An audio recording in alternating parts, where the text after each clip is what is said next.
Hello!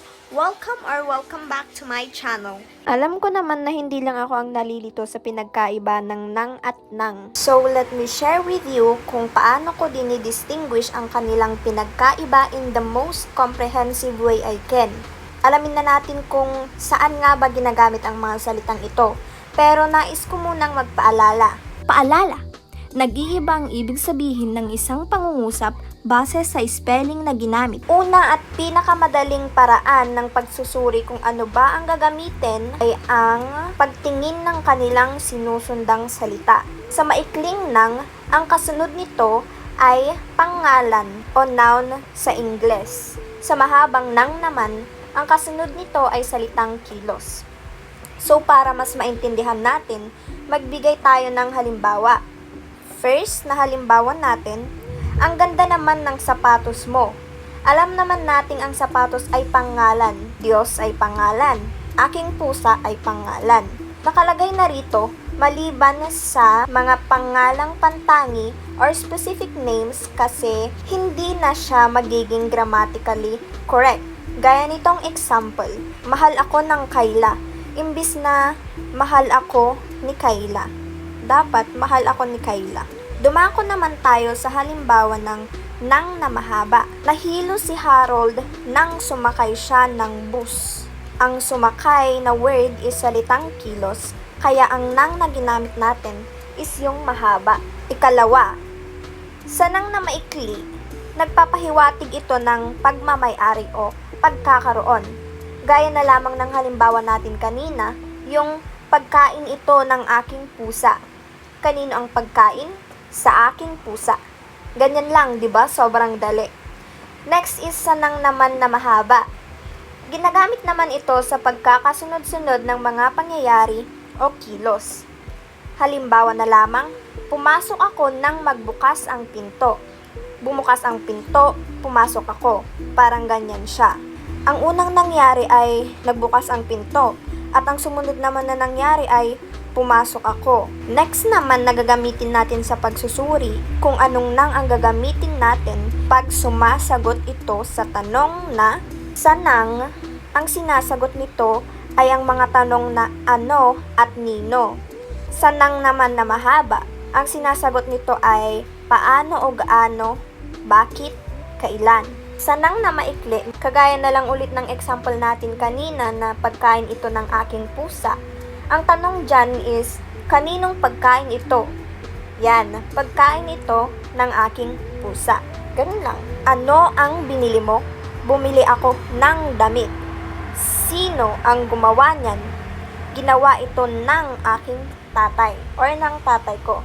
Samantala, ang nang naman na mahaba ay sumasagot sa tanong na gaano o paano, kailan, bakit.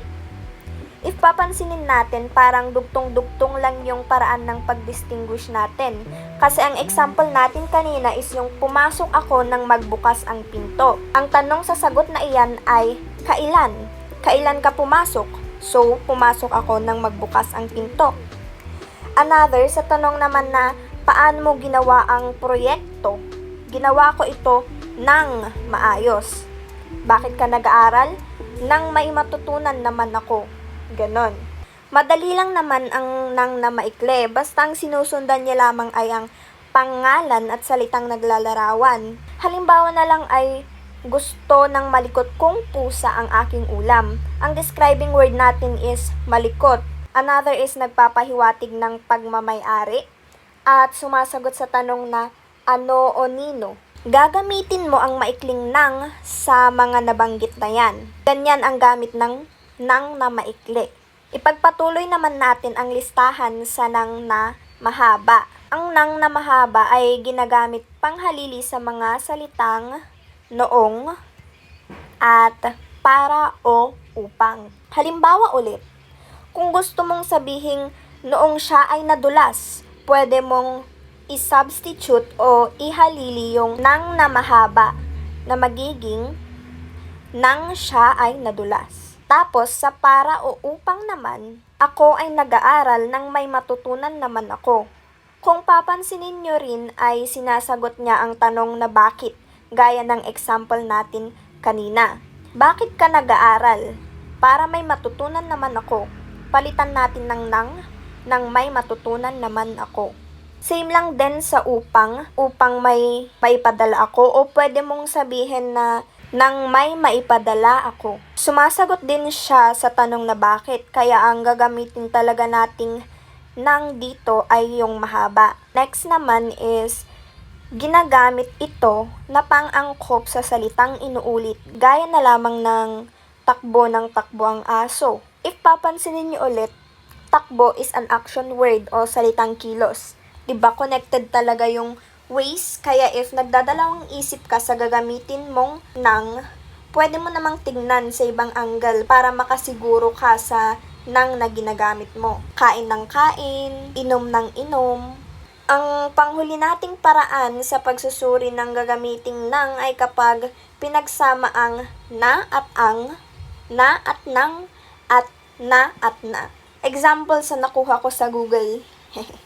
Sa example ng na at ang, malapit na ang anibersaryo ng paaralan. Pero pwede mo namang sabihin malapit ng pagdiriwang ng anibersaryo ng paaralan. Sa na at nang naman, example, isinarado na ng gwardiya ang gate. Pero pwede mo namang sabihin isinarado ng gwardya ang gate. If papansinin ninyo, ang salitang gwardya ay pangalan. Di ba ang sabi natin kanina ay kapag pangalan ang kasunod ng nang ay maikli ang gagamitin natin. Pero gaya ng paalala ko kanina, nag-iiba ang ibig sabihin ng pangungusap base sa spelling na ginamit. Ine-emphasize ng example natin na tapos na ang kilos. Kapag nang naman na maikli ang ginamit natin, sinasabi lang natin na isinarado ng gwardiya ang gate. Gets nyo? Parang same lang, no? Pero kapag nagsusulat tayo ng mga novel o poem, ganoon, kung ayaw nating malito ang mga mambabasa natin, dapat nating gamitin ang tamang spelling. Abay, kung di rin nila alam na may kaibahan pala yon, sa kanila na yon. Basta ikaw, alam mo ang sinusulat mo at kung paano magsulat ng maayos. Next, ang na at na naman. Ito ang example natin. Ang uniforme ay itiniklop na hindi pa pinaplansya. Or pwede mong sabihin na ang uniforme ay itinitiklop ng hindi pa napaplansya. See the difference? Walang difference yung meaning niyan. Yung spelling niya lang talaga. Gawin mo ng ganito yung sentence mo para hindi ka rin mabulol. And that's it for my explanation. Thank you and congrats kung nakaabot ka rito dahil gusto mo talagang matuto. Naghanda ako ng 10 items na pwede nyong sagutan at balikan na lamang para i-check. Mas mainam na ito kasi nga, 'di ba? Dapat practice lang ng practice para ma-master. Pause nyo na lang to answer. Number 1, aalis ka ng hindi nagpapaalam? Anong sagot nyo dyan? Ang tamang sagot dyan is nang na mahaba. Kasi ang sinusundan nito ay salitang kilos, which is yung hindi nagpapaalam. Number 2 naman, pinagsabihan ng guro ang mga maiingay na mag-aaral. Ang sagot dyan is nang na mahaba. Pero, paano mo in-interpret ang pangungusap na ito? If gusto mong sabihin tapos na, ay ganyan ang gagamitin mong nang, yang nang mahaba.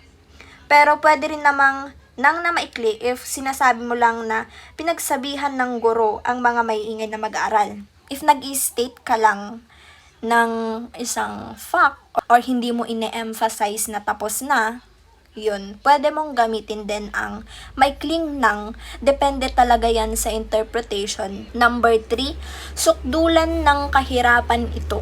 Sukdulan ng kahirapan to? Parang ganon. Ang answer natin dyan is nang na mahaba. Kasi para siyang sukdulan na ng kahirapan ito. Nakakalito pa rin ang mag-determine, di ba? So, para medyo madalian tayo, tingnan natin sa ibang angle or punta tayo sa ibang way ng pagdi-distinguish, which is yung magtanong. Magtanong tayo. Ang una nating tanong, ano ang sukdulan? Ang magiging sagot dyan is, sukdulan ang kahirapang ito. Fit ba siya sa sentence natin? Hindi. Kasi ang yung magiging pang-angkop niya, hindi na nang. At yung kahirapan is nadagdagan ng G. Magtanong tayo ng sino. Sino ang sukdulan ng kahirapan?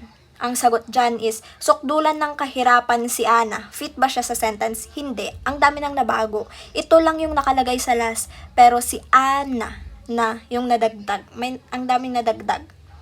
Next naman na tanong natin is, gaano kahirap? Gaano? Ang sagot dyan is, sukdulan ng kahirapan ito. So, nag-fit ba siya sa sentence na nasa harapan natin? Yes. Fit na fit siya. So, ang answer nating nang is yung mahaba. Kasi, ang gaano na question is nagfo-fall under nang na mahaba. Okay? Next is number 4. Nagsuot ng sapatos si Abby. Of course, ang sagot natin dyan is ang maikling nang. Kasi, ang sinusundan niya ay pangalan. Simple. Number 5, kumakain ng malaking bayabas si Max. Ang sagot natin dyan is maikling nang kasi nga, ang malaki ay isang adjective and nagwa-fall siya under nang na maikli sa diniscuss natin. Number 6 is, nakatulog ako nang siya ay dumating. Ang nang natin dyan is nang na mahaba. Kasi ang pangungusap na ito ay isang example ng pagkakasunod-sunod ng kilos. Nag-hold siya under doon. Kaya, nang siya na mahaba. Next, number 7, aralin mo nang hindi nagrereklamo. Ang nang natin dyan is mahabang nang kasi hindi nagrereklamo is a verb or salitang kilos. Next naman, nahagip ng aking kamay ang bola.